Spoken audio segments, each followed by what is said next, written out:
Imagine walking into a restaurant and demanding every single appliance in the kitchen be KitchenAid, or you don't consider your food authentic or real. Or imagine hiring an artist and then telling them if they don't use Crayola branded crayons, whatever they produce is not considered art.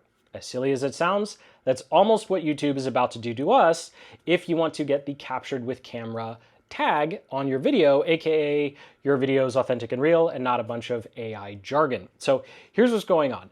There's this new meta tag that's being added to a lot of photos and videos from certain devices called C2PA.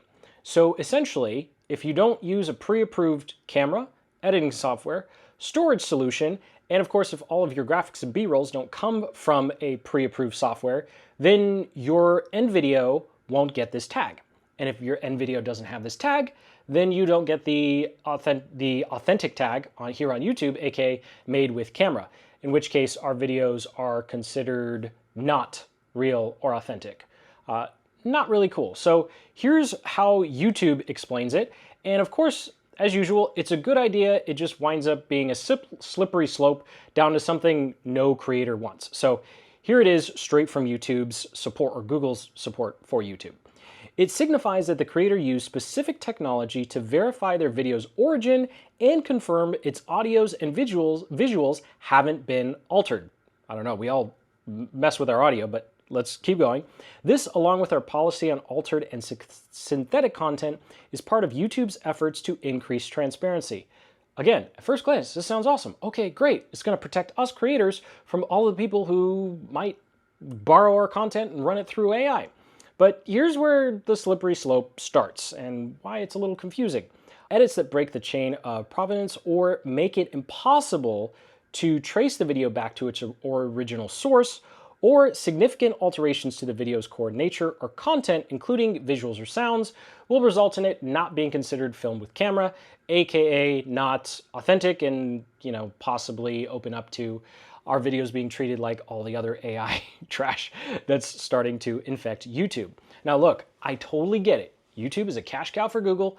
They want to protect it, and they want to stay a step ahead of all of our enemies, regulators, because aka senators who are so out of touch with how AI actually works, they just wind up making it more painful for us than they actually solve it. So I totally get that front. Google being able to say, hey, look, we already solved the problem. Please don't make more regulations for no good reason.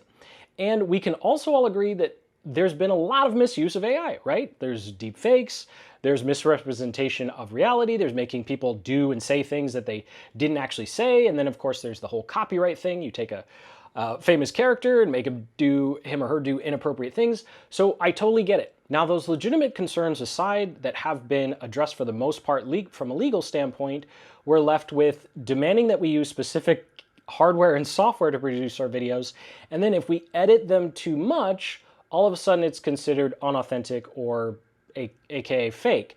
Now, of course, YouTube didn't use the term fake. I'm adding that on here because social media in general is already full of fake stuff. We had that problem before AI. In fact, we have fake things that have nothing to do with software. If you look, let's look at three main big industries on YouTube and social media in general. Number one, the fitness industry.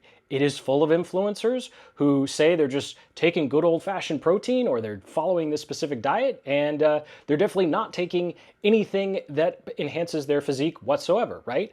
Or then you have fashion influencers who make certain parts bigger, other parts smaller. They have Photoshop and Facetune. That's been around for quite a while. And then, of course, you have the good old-fashioned lifestyle influencers who are renting their Lamborghinis for a day, taking like 20 million pictures and posting them throughout the year, or renting a jet, or even just the green screens and fake watches. So the whole misrepresenting reality, that's like social media 101. So if that's not really the issue, because we already have that problem, and for the most part, platforms haven't really cared. And if from a legal standpoint, YouTube and regulators have already figured out things around deepfakes not being okay, taking content license not being okay, what exactly is left here? Because YouTube does have tools to look for those things. We're left with some tech companies like Google, Meta, and even X here, and OpenAI, that spent billions of dollars training their AI models, arguably on our content, without really asking, right? And then as soon as we turn around and try and use it to help our creative processes, all of a sudden they want to know if we're using it and how we're using it and how much we're using it, because they want to dictate some imaginary line as to, well, if you used AI just too much, so now your video is not authentic. I think this comes down to control, sadly.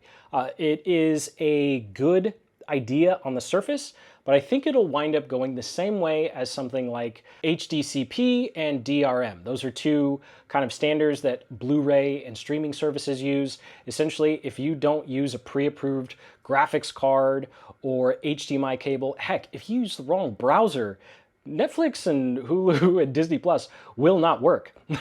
So most people don't know this because they're just using a device that's full of tracking, right? Like if you're using a Mac or most Windows machines, heck, Apple and Android phones, right? Like they have all of that stuff built in already. They've paid to have that standard, and most people don't know that when they're buying their Blu-rays or they're purchasing these streaming services, they're actually in this giant walled garden. But hey, try playing Netflix on a Linux device or your custom PC build, and all of a sudden you're very unhappy that they're charging you $15 to $20 a month and you can't watch full HD on your computer because they don't like your graphics card, right? But for 99% of the people, that's not a problem. But I do bring that up because imagine for a moment if you're using the wrong camera or the wrong software, or you are using the wrong B-roll that doesn't have this C2PA meta tag attached to it. All of a sudden, your content can't be considered authentic in the eyes of YouTube. And it is really scary to think of a world where YouTube gets to dictate our creative process, gets to choose what software we use, choose what cameras we use. I know this sounds like a good idea. It's a way to make sure that people can easily see the difference between creators like us who are making real content and then, the nefarious new use of AI misrepresenting reality. But for the most part, I think this is going to turn into something that none of us want, where YouTube starts dictating how we create our content. And I don't think any of us are looking forward to that type of world. So thank you so much for watching. Sincerely hope you got some value out of this video. And until the next, keep building the business you love.